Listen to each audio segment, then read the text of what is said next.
Correct. Bon ben, bonjour à tous, bienvenue.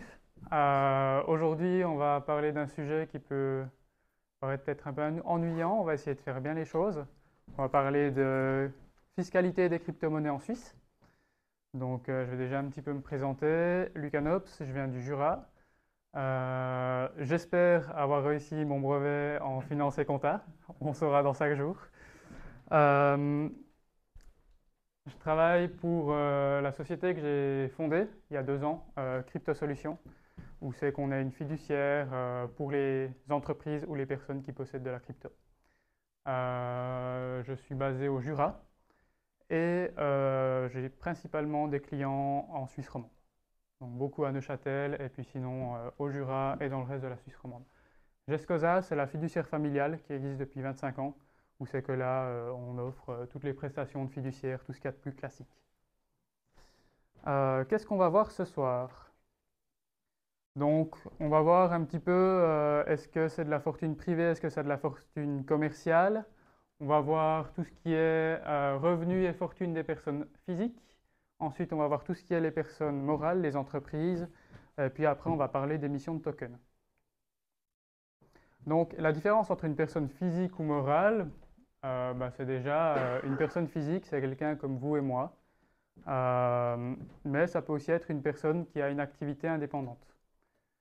Une personne morale, c'est une entreprise, ça peut être une société à responsabilité limitée, une société anonyme, une fondation, une association. Il y a une différence parce que les personnes physiques, le taux d'imposition il est progressif, et puis les gains en capitaux sont de manière générale exonérés d'impôts.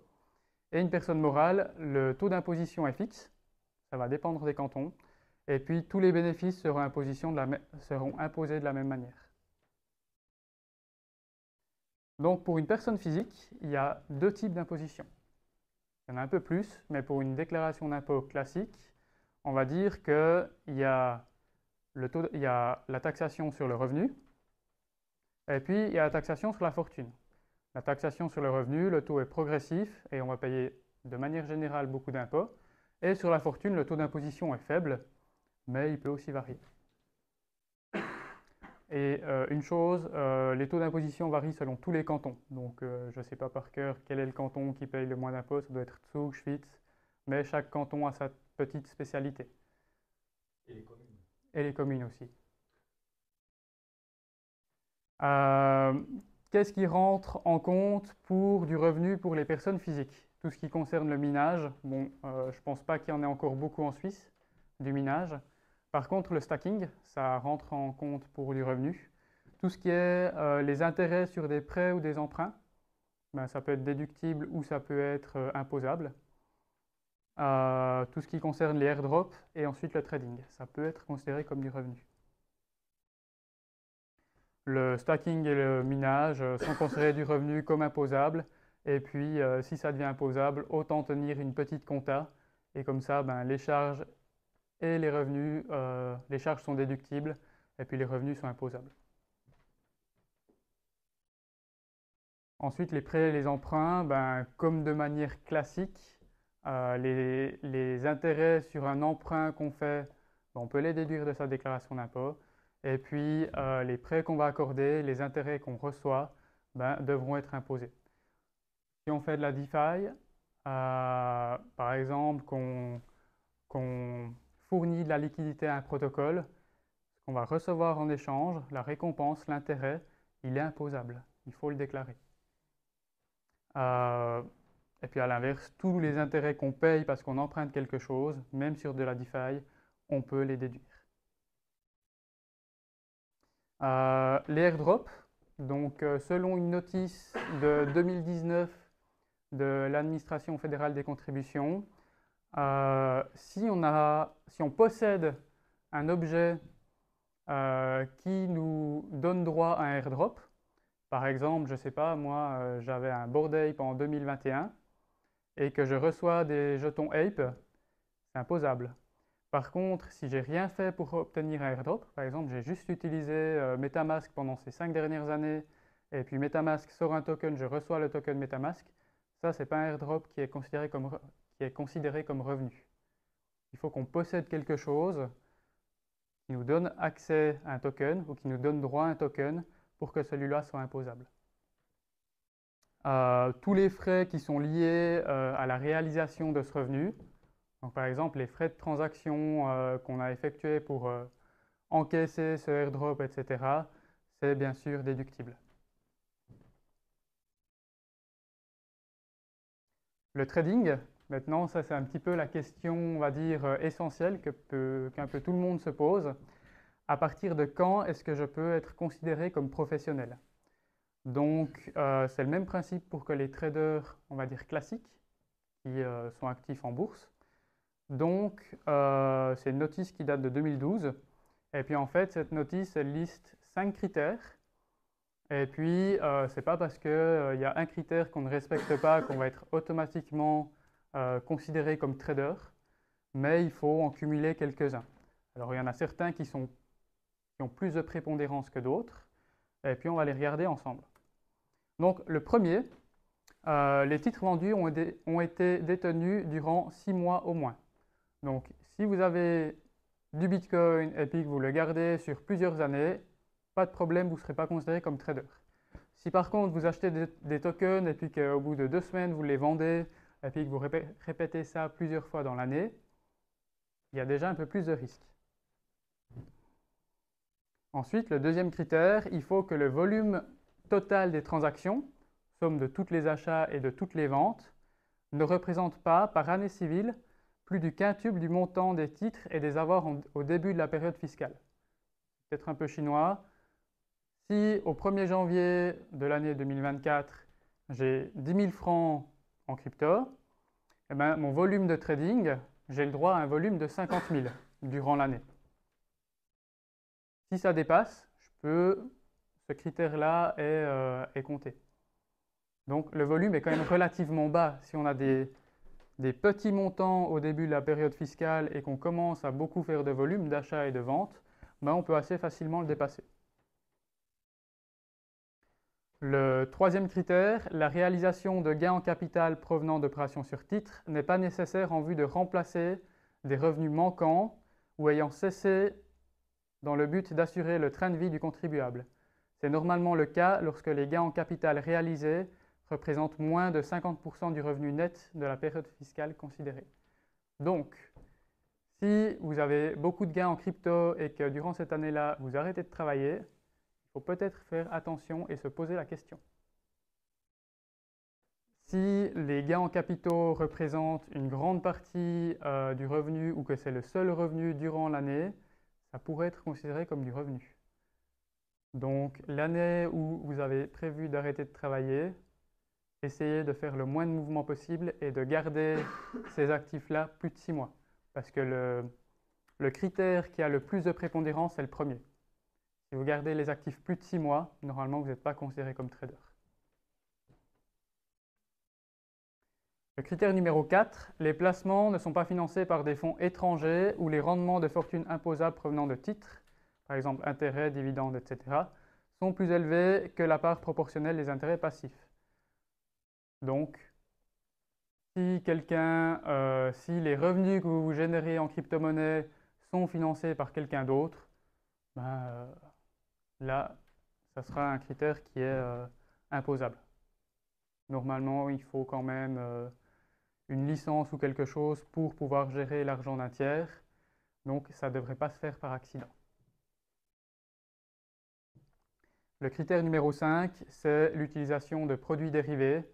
Donc, tout ce qui est effet de levier, long, short, qui dépasse la couverture des positions titres du contribuable. Donc, évitez d'utiliser des leviers, ça pourrait se retourner contre vous. En fortune privée, tout ce qui est fortune mobilière privée, donc les gains en capitaux, sont en principe exonérés, sauf si vous êtes considéré comme professionnel. Et puis sur la fortune immobilière, il y a un impôt sur le capital, ça dépend aussi des cantons, la manière dont c'est calculé. Mais en principe, la fortune mobilière privée, c'est exonéré de tout impôt. Il faut le déclarer dans la fortune, mais ce n'est pas considéré comme du revenu. Après, là, c'est comment on peut retrouver les taux officiels pour le déclarer dans la fortune. Donc, il y a déjà tout ce qui est listé par l'administration fédérale des contributions. Donc, ils font une liste qui grandit d'année en année. Je l'ai ici. Donc, ça, c'est la liste. Alors, moi, je l'ai mis sur Excel parce que comme ça, je peux le calculer facilement pour mes clients. Donc ça, c'est la liste de toutes les crypto-monnaies qui sont listées par l'AFC. On voit qu'il y a même des choses qui, honnêtement, je ne comprends pas trop pourquoi elles sont là. Eux non plus, je pense. Eux non plus. Et puis, on voit quand même qu'ils agrandissent la liste d'année en année. 67, c'était Nat au lieu de Bat. Oui, alors je viens de le voir. Ouais. Ouais. Mais voilà, ça c'est déjà le plus simple. Si c'est quelque chose qui est dans le top 100, top 50, en général ça va être là-dedans. Et puis après, ben, vous allez simplement indiquer la quantité de crypto-monnaies que vous avez au 31 décembre. Et puis après, vous allez imposer, je crois que dans le canton de Vaud, vous avez sous le truc fortune, vous pouvez mettre, il y a une rubrique crypto-monnaie. Et puis après, moi ce que je fais, c'est que je mets une seule ligne avec le total. Et puis après, je fais une copie de ça, de ce tableau. Et puis je le garde bien au chaud pendant 10 ans, au cas où ils viennent me le demander quelques années plus tard. Parce que, à mon avis, ce qui va se passer, c'est qu'aujourd'hui, ils ne savent pas faire, ou ils savent très peu. Ils n'ont aucune idée comment le faire, donc ils le taxent. Et puis d'ici quelques années, 4-5 ans, ils vont avoir des gens qui seront un peu plus au courant. Et puis, comme ils ont une période de 10 ans où c'est qu'ils peuvent tout rouvrir, eh ben, on pourrait avoir des surprises d'ici quelques années. Donc, il vaut mieux tout déclarer aujourd'hui. De toute manière, le taux d'imposition sur la fortune est très faible. Et puis, comme ça, c'est fait. Ensuite, pour tout ce qui n'est pas listé par l'AFC, donc tout ce qui ne fait pas partie de la petite liste que je vous ai montrée avant, eh ben, vous essayez de faire au mieux. S'il y a un prix courant observable, vous prenez ce prix courant observable et puis surtout vous documentez où vous l'avez trouvé. Si vous avez pris le prix de Kraken, bien si vous avez pris le prix de Binance. Alors Kraken, ils font des attestations 31 décembre. Si vous les demandez, vous pouvez demander un relevé fiscal à Kraken, ils vous le sortent. Mais il faut le demander, il n'est pas par défaut sur la plateforme. Binance, je ne sais pas s'ils le font. Je pense que comme ça, j'ai envie de dire qu'ils le font. Mais pareil, il faut le demander. Et puis sinon, ben, vous listez l'état de vos crypto-monnaies au 31 décembre. Et puis vous allez sur CoinGecko, CoinMarketCap. Et puis vous sortez la liste des prix au 31 décembre. Et puis après, pour tout ce qui n'est pas listé, il n'y a aucun prix courant observable. C'est-à-dire que ce n'est même pas sur CoinMarketCap, ce n'est même pas sur CoinGecko. Vous le mettez au prix d'achat.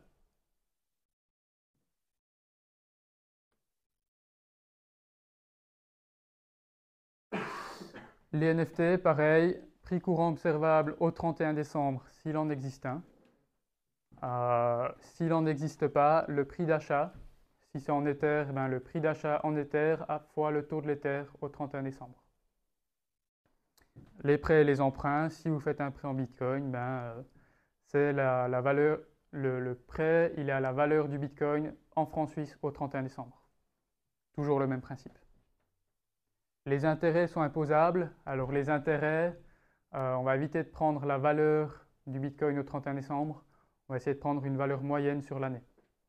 Pour le moment, l'AFC ne publie pas de valeur moyenne des crypto-monnaies sur l'année, en tout cas pas à ma connaissance. Donc ça peut être un petit peu compliqué de faire valoir une valeur moyenne sur l'année. Conclusion, ben, le taux d'imposition de l'impôt sur la fortune étant faible en Suisse, moi je vous conseille fortement de déclarer toutes vos crypto-monnaies dans la fortune. Si certaines crypto-monnaies ne sont pas déclarées, le risque est de recevoir une amende pour soustraction d'impôt, mais c'est même pas le pire. Une réouverture des déclarations fiscales sur 10 ans, des intérêts de retard sur les 10 années, et puis en plus de ça, le gain en capital qui normalement est exonéré d'impôt, il pourrait être requalifié en fortune et du coup un impôt sur la fortune, enfin un impôt sur le revenu, une amende et en plus de ça, éventuellement de l'AVS sur une activité à titre indépendants qui n'auraient pas été déclarés, à payer sur 10 ans, pareil avec les intérêts de retard. Les intérêts en général sont entre 4 et 5% par année, et ça se cumule. Donc ça fait très vite très mal. C'est pour ça que je disais avant, peut-être qu'ils ne savent pas traiter aujourd'hui, mais ils arriveront certainement d'ici quelques années. Oui. Est-ce qu'il y a un minimum, enfin, est-ce qu'il y a, par exemple, si on a un franc Mhm. au niveau de la crypto-monnaie,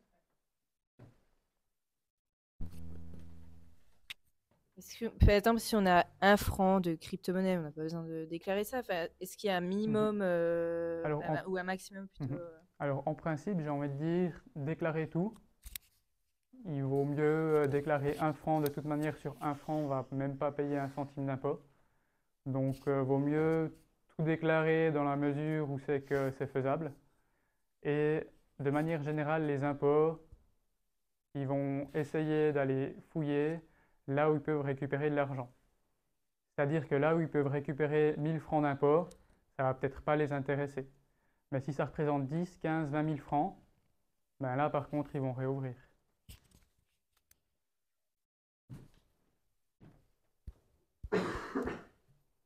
Maintenant pour la fortune commerciale, donc contrairement à la fortune privée, ben, tout ce qui est bénéfice commercial, il y a tout qui est imposé. Et il y a tout qui est imposé de manière générale au même taux d'imposition.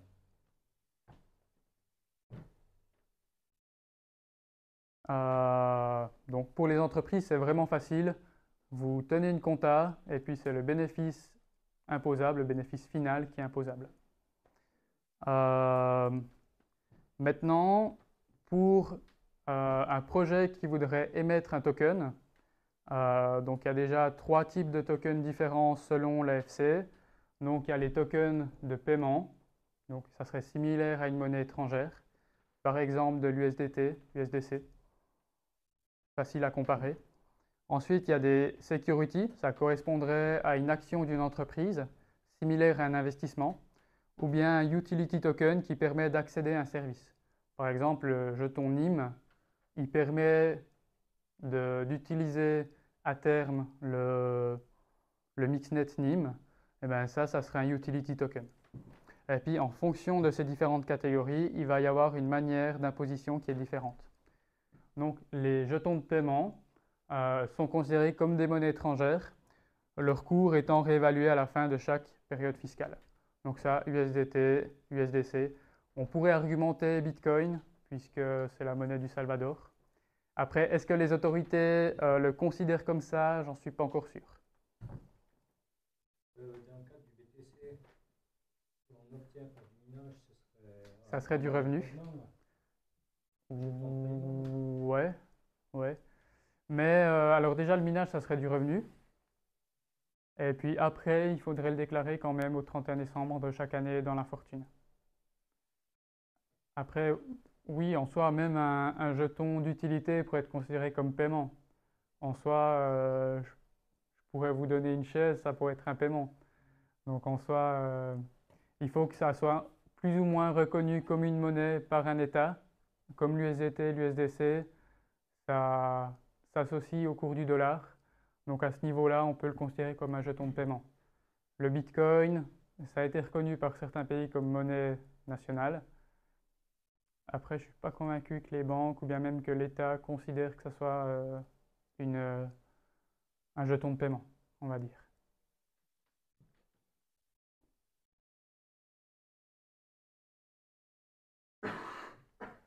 Ensuite, Security Token. Donc là, il y a plusieurs types. On va les passer assez rapidement. De manière générale, pour une entreprise qui émet un Security Token, c'est soit du capital étranger à court ou long terme, soit des capitaux propres. Ça dépend de la manière de le faire, mais ça, de toute manière, une entreprise qui voudrait créer son propre token et puis le lister, je recommande fortement d'aller voir quand même un avocat fiscaliste pour le faire de manière correcte. Ce qui va changer, c'est que si ça rentre dans les fonds propres, Il peut y avoir une possibilité de payer de l'impôt anticipé, donc 35% d'impôt à payer pour le récupérer plus tard. Si c'est des fonds étrangers à long terme, ben là, c'est un prêt pour la société. Donc là, il y en a plusieurs. Et puis maintenant, Utility Token. Donc là, pour une entreprise suisse qui voudrait émettre un jeton d'utilité, il faut faire attention parce que les fonds encaissés, ça peut être considéré comme du chiffre d'affaires, donc payer de la TVA. Il y a des entreprises en Suisse qui l'ont déjà fait. Donc en fait, ils créent les tokens, et puis c'est pas parce qu'ils créent 1 milliard de tokens avec prix d'émission à 1 franc qu'ils vont payer de la TVA sur 1 milliard l'année où ils sortent le jeton. Ça ne se passe pas comme ça. Soit ils disent le protocole sera prêt sur une période de 20 ans, donc les 1 milliard, on paye de la TVA de 5% du 1 milliard chaque année pendant 20 ans, ou alors on paye de la TVA en fonction des tokens qu'on vend chaque année, ou des tokens qu'on émet chaque année.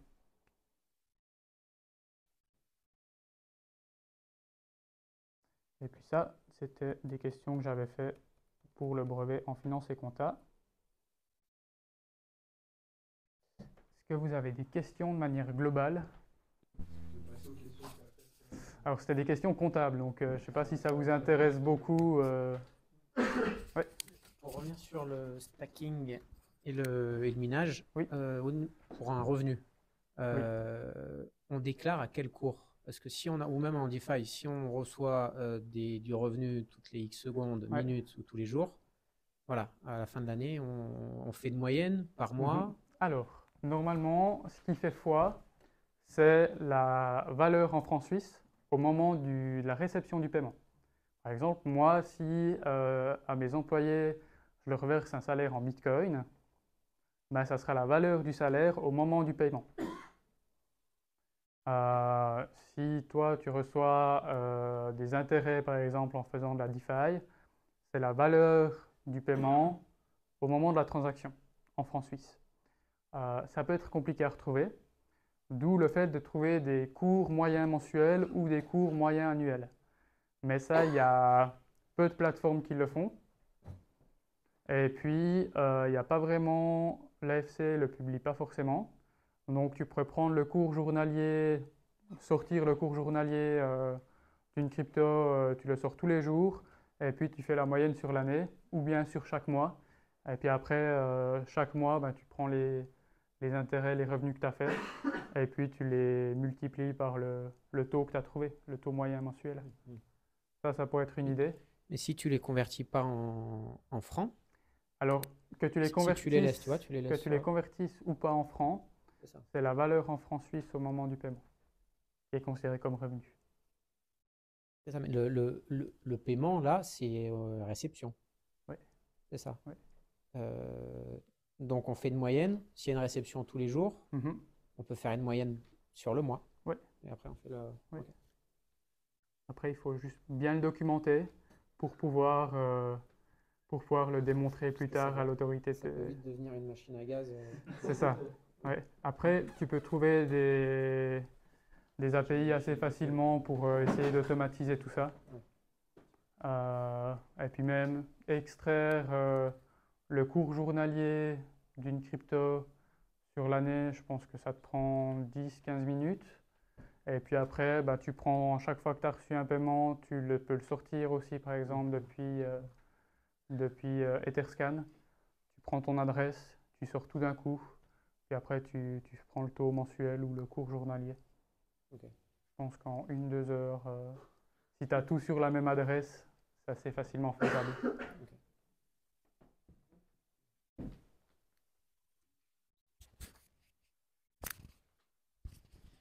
Concernant l'impôt sur le, sur le bénéfice dans une personne morale, Oui. apparemment il y a plusieurs questions, enfin il y a plusieurs manières en fait Oui. de calculer, que ça soit apparemment sous forme de commodité où on prend uniquement la plus-value en capital au Mhm. moment de la vente, Oui. ou alors réconcilier en fait en francs suisses à la fin de chaque exercice. Oui. Il y a d'autres méthodes, enfin j'ai bien compris ou... Ouais, quelles sont les alors méthodes pour une entreprise qui émettrait son propre jeton, il y a plusieurs méthodes. Ça dépend du type de jeton. parlais purement typiquement d'une entreprise qui utiliserait par exemple, qui achète du Bitcoin dans sa Oui. trésorerie Ok. et qui va revendre par exemple 3 ans après. Ok. Alors, de manière générale, il faut réévaluer chaque année s'il y a un prix courant observable. Donc ça, c'est ce qu'il faut faire. Après, ce qu'on a la possibilité de faire, c'est de faire une provision pour réserve de fluctuation pour le même montant que la plus-value. Et puis au final, on affiche les crypto-monnaies à la valeur réelle au 31 décembre. Et puis on a une provision. Et puis le jour où on vend cette crypto, bon, on dissout la provision, puis on réalise un bénéfice l'année où on fait la vente. D'accord. Comme ça, on ne va pas payer des impôts sur les années où on a, en parenthèse, pas réalisé de bénéfice. Ça, c'est un choix qu'on peut faire au cas par cas? C'est un choix qu'on peut faire au cas par cas. D'accord. Pour chaque position et pour chaque situation, on peut Alors, non, au cas par cas, par entreprise. D'accord. Dans une seule entreprise, une seule méthode de manière générale. C'est une seule méthode par entreprise, ouais. Ok. À moins de s'arranger avec l'autorité fiscale, de faire un ruling. Mais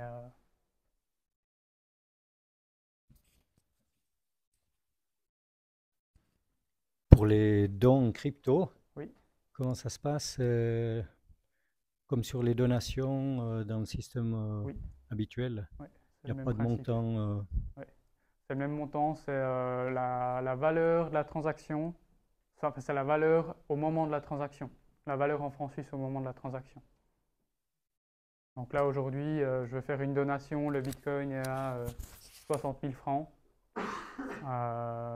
Je donne 60 000 francs à mon fils.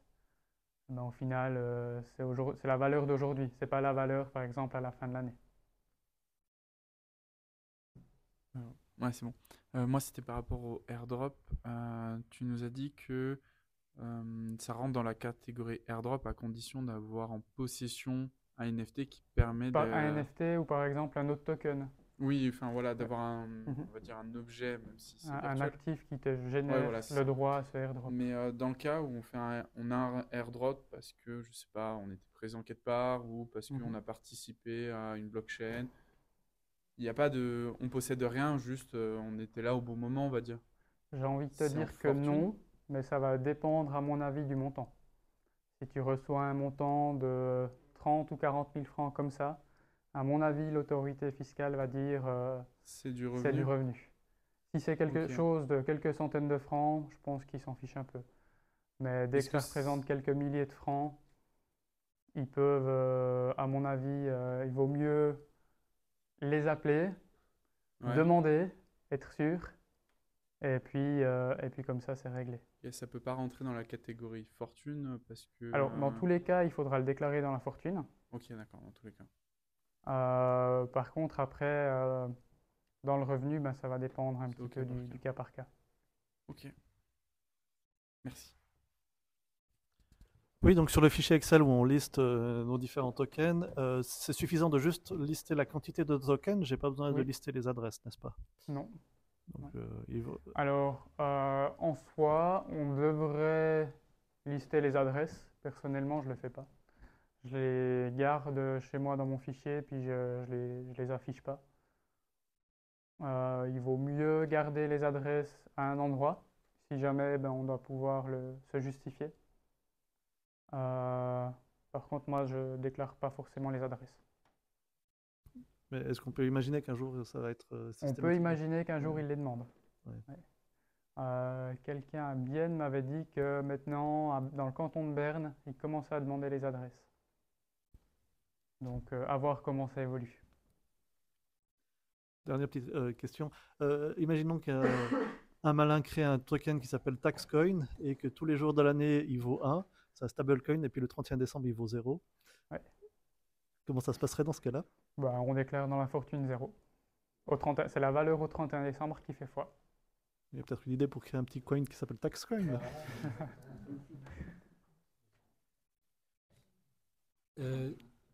Du coup, moi j'avais une question par rapport à. Vu que vous disiez l'impôt sur la fortune, il est très faible. Oui. Type étude de cas, une personne qui aurait une entreprise individuelle, il n'a Oui. aucun intérêt dans l'idée à le déclarer dans son entreprise individuelle, vaut mieux qu'il les garde Alors, dans l'entreprise individuelle, dans tous les cas, ça sera le résultat de l'entreprise individuelle qui est imposable, Donc il a tout intérêt à le garder en En privé. privé, totalement. pas le déclarer. Ok. Et vous disiez en fait que en cas de, si on les déclarait pas, Mhm. comment ça se passe? Il faut un espèce d'inventaire du wallet.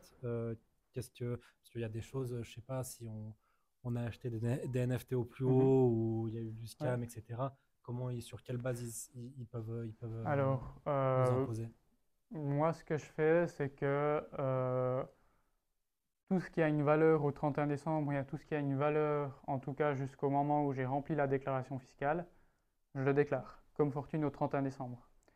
Si par contre, entre-temps, par exemple, j'avais des clients qui avaient du Luna, ben, au moment de remplir la déclaration d'impôt, ça s'était Luna. écroulé.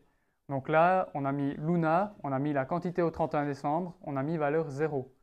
Et puis on a mis un commentaire plus loin sur notre fichier où c'est qu'on disait le protocole n'existant plus, la valeur étant allée à 0, ben, du coup, il faut juste le justifier, argumenter et puis ouais, documenter en fait tout ce que vous faites. C'est le mieux. Ok, mais donc dans l'idée, c'est à partir de, enfin, le capital, dans l'idée, Mhm. si on le garde, si on le laisse, qu'importe. Ouais. Dans l'idée, on peut pas être imposé ou Alors, par rapport à la fortune, je veux dire. la fortune, vaut mieux le déclarer dans la fortune. L'impôt sur la fortune en Suisse, il est inférieur à 1%. Donc, même si vous avez 500 000 francs, ou bien 1 million de. Ou bien 1 pour 1000. Ouais, 1%. Donc, ouais, si vous avez environ 1 million de fortune, vous allez payer 10 000 francs d'impôt. Par exemple, même si vous avez 1 million de fortune en actions, vous allez payer 10 000 francs d'impôt. Vous allez me dire, mais je peux ne pas avoir de cash, même en ayant 1 million d'actions. C'est possible. Mais il faut quand même déclarer la fortune, et puis vous allez quand même avoir de l'impôt à payer, Mais alors justement, même sur des gains non réalisés. donc justement, c'est ça ma question Mhm. par rapport à, ils font quoi, Ouais. un calcul de tout ce qu'on a injecté dans un wallet, euh, avec un calcul des pertes et des gains? Alors non, c'est la quantité de crypto-monnaies fois la valeur de ces crypto-monnaies au 31 décembre. Ça fait la valeur de la fortune. Et puis c'est sur la valeur de la fortune qu'on va payer un impôt.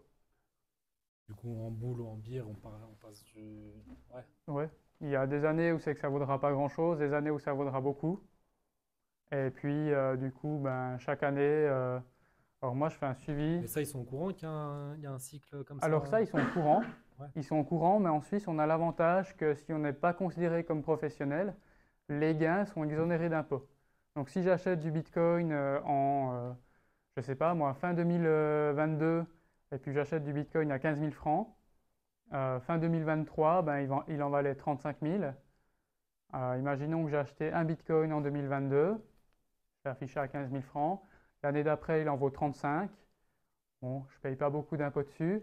Et puis là, peut-être qu'à la fin de l'année, il en vaudra 10 000. Et puis chaque année, j'aurai payé l'impôt sur la fortune. Mais après, le jour où je vends ce Bitcoin contre du franc suisse, en soi, je vais déclarer de la fortune en franc suisse au 31 décembre. Ok. Et puis le gain, je ne serai pas imposé. Et donc, juste dernière chose, la meilleure solution pour les sortir Mhm. en revenu à titre particulier, du coup, c'est comment? Alors, juste les sortir. En Suisse, c'est pas imposé. USDT, on paye les factures, tout. Ouais, ou en franc suisse directement. Ok. Ouais. En ça, il n'y a pas de problème. Tant que c'est déclaré dans la fortune, il n'y a pas de problème. Par contre, le cas où c'est qu'il y aurait par exemple des crypto-monnaies qui n'ont jamais été déclarées dans la fortune, ça arrive souvent, le mieux, c'est de le déclarer, mais de ne pas forcément essayer de le faire passer en mode j'ai oublié, je dis rien, je le note, j'espère qu'ils vont rien dire. C'est soit de faire une déclaration d'impôt spontanée. Donc en général, il y a un formulaire spécial dans chaque canton pour déclarer tous les actifs qu'on n'a jamais déclarés. Ça se faisait il y a quelques années. Dans le canton du Jura, il y avait 2 ans qui étaient offerts pour les déclarations d'impôt spontanées, où c'est qu'en fait, ils garantissaient qu'il n'y aurait pas d'amende et puis pas d'intérêt de retard si on déclarait des biens à l'étranger. Et puis en fait, pendant 2 ans, ben, tous les Italiens, tous les Espagnols, tous les Portugais ont déclaré des maisons à l'étranger. Et puis ça, ben, c'est la déclaration d'impôt spontané, alors que ça existe tout le temps. Là, le canton du Jura avait fait le geste de dire maintenant, avec l'échange automatique des données, eh ben, en fait, on vous donne 2 ans, vous déclarez tout. Mais si après 2 ans, nous, on a des infos, vous n'avez pas déclaré, eh ben, on vous prend la main dans le sac, on vous met les amendes, les intérêts sur 10 ans, puis il n'y a pas de cadeau. Faut t'avouer, un peu pardonner, quoi. Voilà. Ok. Donc, vaut mieux faire le geste, aller vers eux, en disant, ben, écoutez, moi, il y a quelques années, je ne savais pas, j'essaye de me mettre au clair, voilà ce que j'avais. Seulement, si on le fait, il faut le faire avec tout d'un coup. Parce que la déclaration d'impôt spontané, c'est valable une fois. Faut Pas pas deux. cacher un petit wallet ou quoi, Non. non. Ben, oui, en soi, vous pouvez, mais vous prenez le risque. FTX, enfin voilà. Par exemple. Ouais. Ouais. Ok.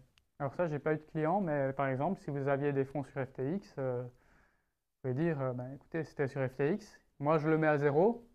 Le jour où ça revient, mais pour le moment, c'est pas garanti.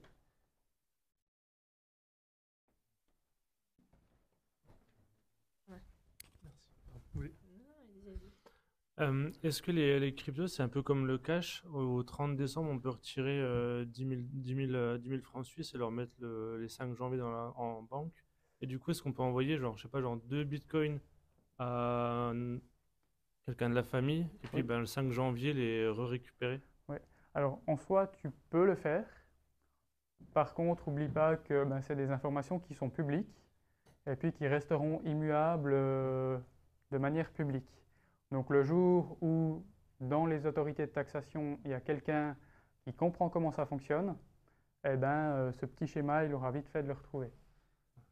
C'est pas comme le cash que tu peux cacher sous ton matelas et qu'après tu vas redéposer dans ton coffre à la banque, où là, il n'y a pas de trace. Ouais, ok. Merci. Ça impliquerait que l'autre aussi devrait le déclarer. Ouais, ou bien le mettre par exemple sur un autre wallet.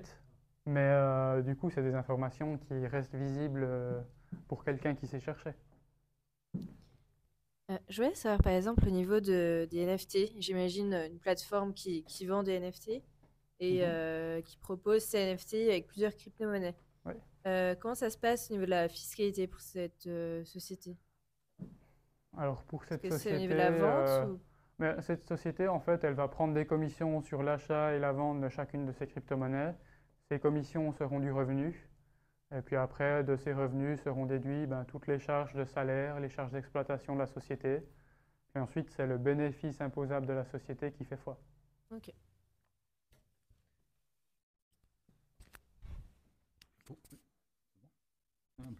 Je vais poser la question qui tue, mais tu parlais avant en fait d'intérêt dans la DeFi, Mhm. Sachant que c'est des intervariables la plupart du temps. Tu as Ouais. déjà eu un cas, justement, tu Non. calculerais ça comment? Rétroactivement par rapport au gain mensuel ou...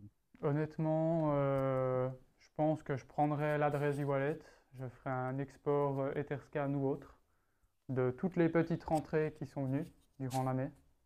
Et puis après, je prendrai un taux moyen mensuel. Mais après, c'est vrai que Si maintenant, c'est... si ça reste dans le contrat et puis que Mhm. effectivement, c'est jamais récupéré. Et puis ça se cumule après. Donc sur quoi est-ce qu'on calcule? Donc ouais, c'est vrai, c'est un peu compliqué. Alors je pense que je prendrais une application qui est dédiée, style, je ne sais plus comment ça s'appelle en France, Waltio ou quelque chose comme ça. Et puis j'essayerai de passer par là pour le calculer.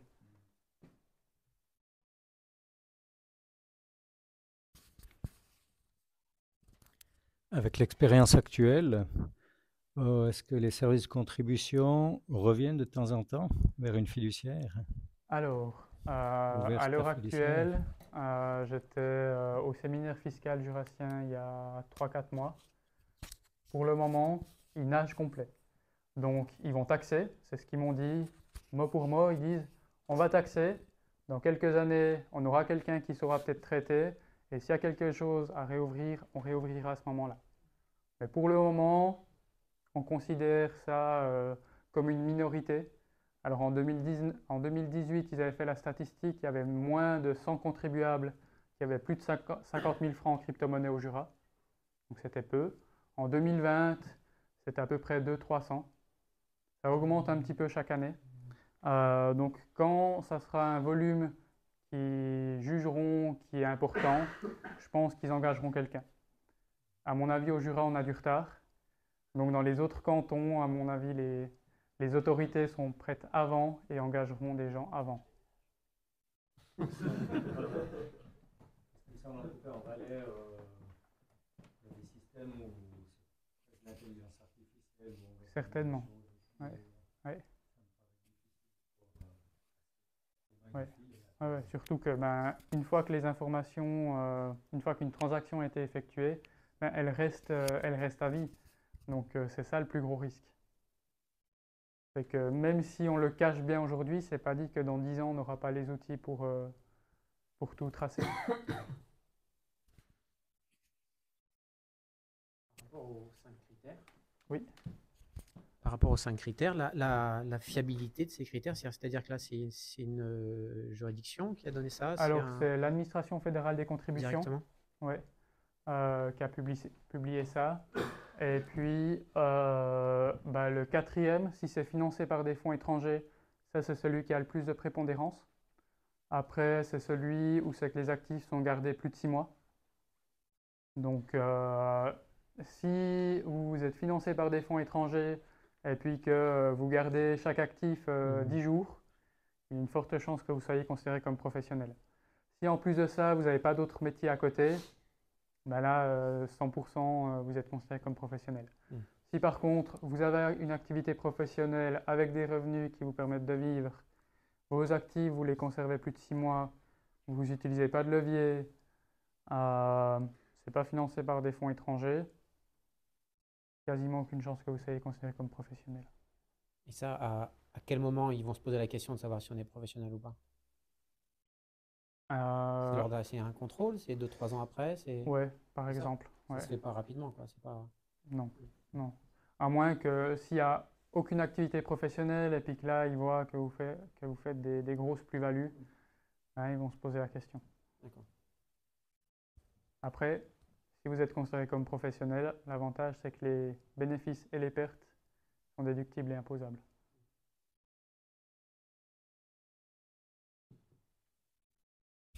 Derrière? Donc Rune, parce que souvent on a peut-être une partie stacking, Oui. on a une petite partie où on s'amuse avec du levier, etc., qui ne marche pas forcément très bien. Donc à partir de quel moment, si sur une petite partie où je m'amuse, je suis considéré professionnel, est-ce que ça concerne Alors, ensuite du tout le reste? moment où vous êtes considéré comme professionnel, c'est l'ensemble qui rentre en compte. Donc c'est ça le plus gros danger, c'est être considéré comme professionnel. Et même le portefeuille Bitcoin que je ne touche pas, que je ne compte pas vendre avant 10 ans, ça rentre en compte, comme du revenu. C'est ça parce qu'on a joué avec un petit levier sur du PPCoin. Ouais, alors si tu le fais une ou deux fois sur un seul truc et puis que de toute manière ça fonctionne pas beaucoup, pas de souci. Mais je trouve ça rigolo. Enregistré.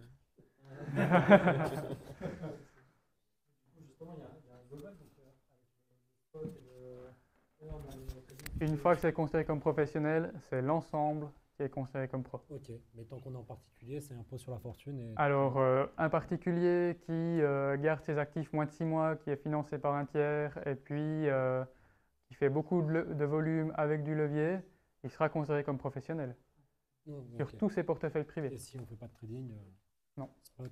Si tu fais que, par exemple, faire du DCA sur Bitcoin toutes les semaines, tous les mois, et que tu ne touches pas, aucune chance que tu sois considéré comme professionnel.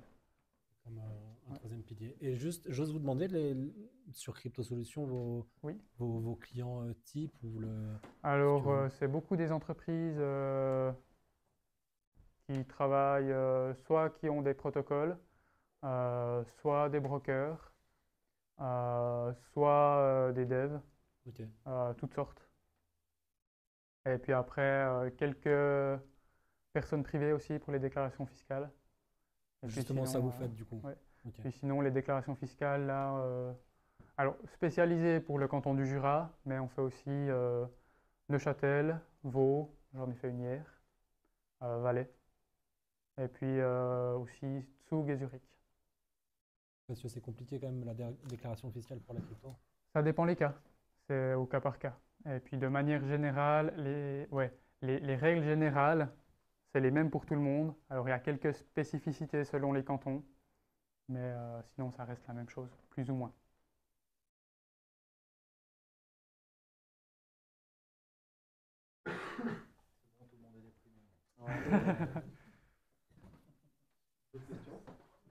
Ouais, moi je me demandais si on s'en sert beaucoup comme moyen de paiement avec une carte, etc.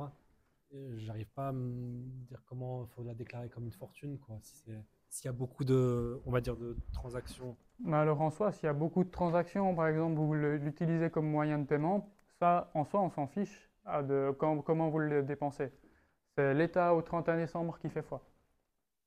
Donc, Pour une personne privée, c'est uniquement une capture d'écran de l'ensemble de la fortune au 31 décembre, et c'est la seule chose qui compte. Ce que je trouve très compliqué, c'est un peu cette histoire de 31 décembre, sachant qu'on a beaucoup de bull run et de bear market. Enfin, ouais. C'est pas vraiment la réalité du terrain, on va dire. Ouais, c'est un peu compliqué, je veux dire. Même pour moi, alors maintenant, je me mets un rappel dans mon calendrier, 31 décembre, aller faire des captures d'écran sur les plateformes. Pour être... Alors, c'est histoire de se rassurer, parce qu'en soi, je pourrais aller le rechercher avec mes adresses, mais c'est vite embêtant et chronophage d'aller chercher si on a beaucoup d'adresses sur chacune des adresses. Du montant total qu'il y a sur le wallet? Ouais. Ok. Ben, c'est même pas le montant total, c'est le montant de chaque jeton, en fait, de chaque token. C'est la quantité de tokens au 31 décembre qui fait foi. Et puis après, on le convertit avec un taux officiel ou un taux d'une plateforme. Et si on passe par un gros screener qui répertorie tout, ouais. qui prend les différentes plateformes sur lesquelles on est, tu pourrais te baser là-dessus, ouais. Oui. Après avoir donné, par exemple, moi je suis chez Swissborg, ils donnent une capture à la fin de l'année.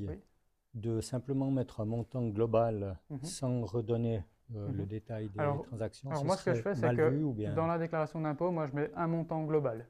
Mais derrière, moi, pour mes clients, avec ce fichier que je vous ai montré Excel, je documente le détail de ce montant global, au cas où on nous le demande plus tard. Mais l'ayant fait, ayant donné plus de détails, revenir en arrière vers quelque chose de plus basique serait potentiellement mal vu ou... Pas nécessairement, non. Tant que le jour où il vous demande, vous arrivez à le justifier, à le documenter, c'est tout ce qui compte. Ok. Pardon, j'arrive pas à comprendre la... Enfin, je sais pas, on transfère du BTC en ETH, etc.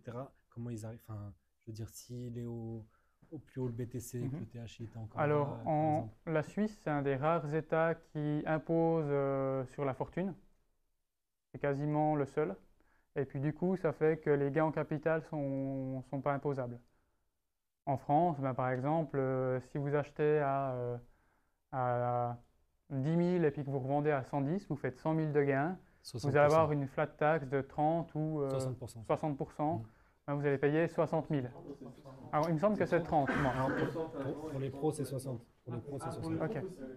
Ok. Donc, ça va, ça donc, va 30. Quelqu'un fait un gain de 100, il va payer entre 30 et 60 d'impôts. En Suisse, quelqu'un qui achète à 10 et qui revend à 110, il le déclare dans sa fortune, pas d'imposition sur le gain.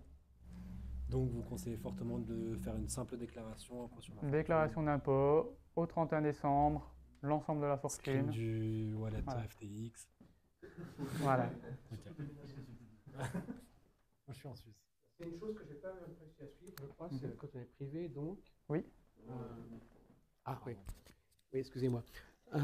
Donc en tant que privé, il faut déclarer donc le montant que l'on a, qu'on possède au 31 décembre. Oui. De toute façon, même si on réalise ou pas. Oui. Et après donc on n'est pas taxé sur la réalisation. Oui, c'est juste. C'est bien ça. Oui. Ok. Pour autant que vous soyez considéré comme personne privée, non professionnelle. Oui, tout à fait. Voilà.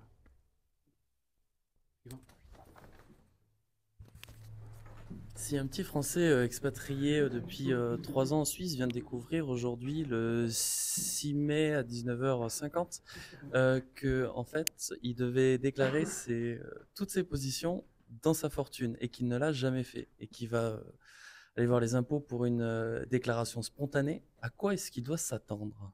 À combien est-ce qu'il doit s'attendre? Si c'est uniquement sur la fortune, en soi, disons que tu es 1 million en crypto, Ouais. Tu vas payer à peu près 10 000 francs d'impôts par année. Cumulé d'un seul coup. Ouais. Ok. S'ils décident de réouvrir les années précédentes. S'ils décident de ne pas réouvrir les années précédentes, Oui, donc on fait une seule déclaration qui reprend tout. On fait un one-shot. Alors, tu annonces, tu fais une déclaration spontanée, tu dis, ah, j'ai oublié de déclarer en 2021, 22 et 23 au 31 décembre. En 21, j'avais, allez, 600 000.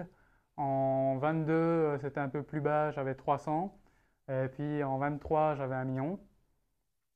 Ben, soit ils vont faire le choix de dire, OK, ben, tu as fait une déclaration spontanée, on te taxe uniquement sur la fortune. Donc, tu vas payer, allez, 19 000 d'impôts d'un coup. S'ils sont gentils, ils te facturent uniquement l'impôt dû. S'ils sont moins gentils, ils te mettent une petite amende.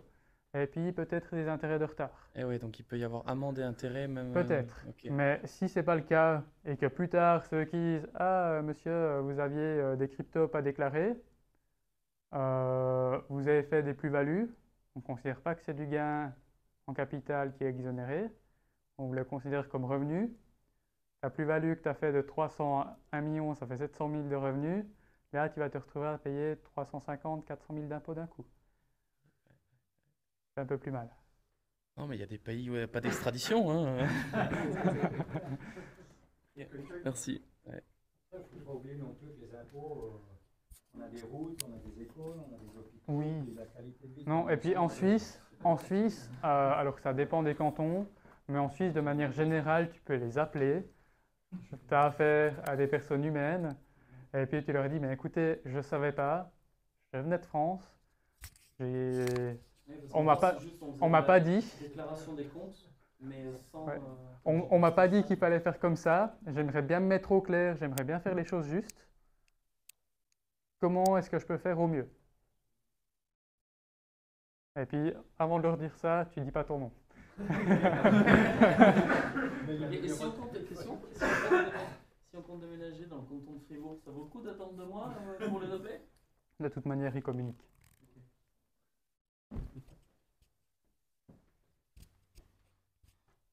Moi, c'est plutôt, admettons qu'un particulier a des fonds en crypto. Si jamais il veut s'en servir pour lancer une boîte ou quoi que ce soit, qu'est-ce que ça représente d'un point de vue fiscalité? C'est un apport d'argent et du coup c'est imposable ou c'est juste imposable du côté du particulier en fonds propres? Enfin, je ne sais pas comment Alors, ça représente. Si tu fais un apport en nature, par exemple en crypto-monnaie pour créer une boîte, en fait, tu vas diminuer ta fortune en faisant l'apport et en contrepartie, tu vas recevoir des parts sociales ou des actions de la société. Donc, du coup, tu auras la même chose en fortune l'un dans l'autre. Donc, ça sera opération zéro. Ça va peut-être juste coûter un petit peu plus cher pour créer la société en crypto. Parce que du coup, il y aura un papier supplémentaire à faire avec l'avocat, un contrat d'apport en nature. Et puis, il faut que cet apport soit aussi vérifié par un auditeur agréé. Donc, ça va te coûter 1 500, 2 000 francs supplémentaires pour créer ta société. Mais sinon, c'est totalement faisable. Non. Voilà, c'est juste un transfert de fonds. Alors, je suis sur cette question-là. Supposons que tu sois qualifié de professionnel, tu as du BTC, tu n'as pas encore réalisé la plus-value, puis tu utilises le BTC comme fonds propre. Tu vas quand même être taxé sur la plus-value au moment de cette opération. Alors après, une fois que les BTC, en fait, ces BTC, ça sera l'apport pour créer la société. Bon, au final, ça sera les fonds de la société. Donc, si la société réalise un résultat, un bénéfice, ben, elle sera imposée de manière classique sur le bénéfice. C'est comme si aujourd'hui tu crées une société en euros ou en dollars, et ben à la fin de l'année, tu auras réalisé une perte en euros ou en dollars. Ce que je voulais dire, c'est si tu es qualifié de professionnel avant ça, donc ça veut dire que tu as une plus-value latente qui normalement devrait être taxée au moment de la vente du BTC, mais que tu ne vends pas le BTC, tu crées une société. Est-ce que ça crée est-ce qu'il y a eu des précédents par rapport à ça? Alors, moi, j'en ai pas eu. Il y a certainement eu des précédents. Bonne question, merci de la reposer. Ouais. Comme ça, j'aurais envie de te dire que le résultat latent sera imposé dans la société. Ah, donc on prendrait comme base, en fait, le prix d'achat réel au moment de la personne Alors, de toute manière, c'est la valeur, pour l'apport, c'est la valeur du BTC au moment de l'apport qui fait foi. Après, à savoir, est-ce que la personne privée qui fait cet apport pourrait être imposable sur une plus-value? En soi, si la société est 100% à son nom, le résultat latent est transféré à la société. D'accord.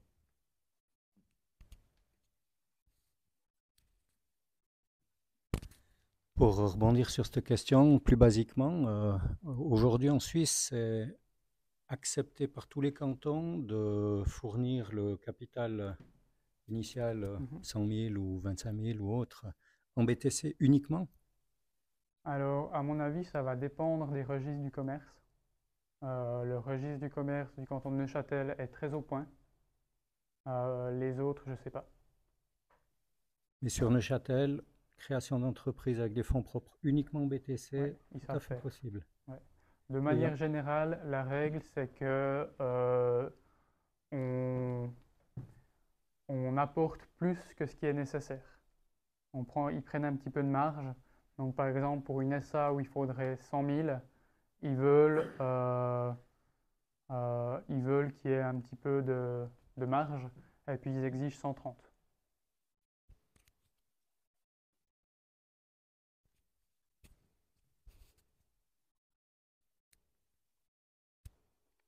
Merci. C'est bon?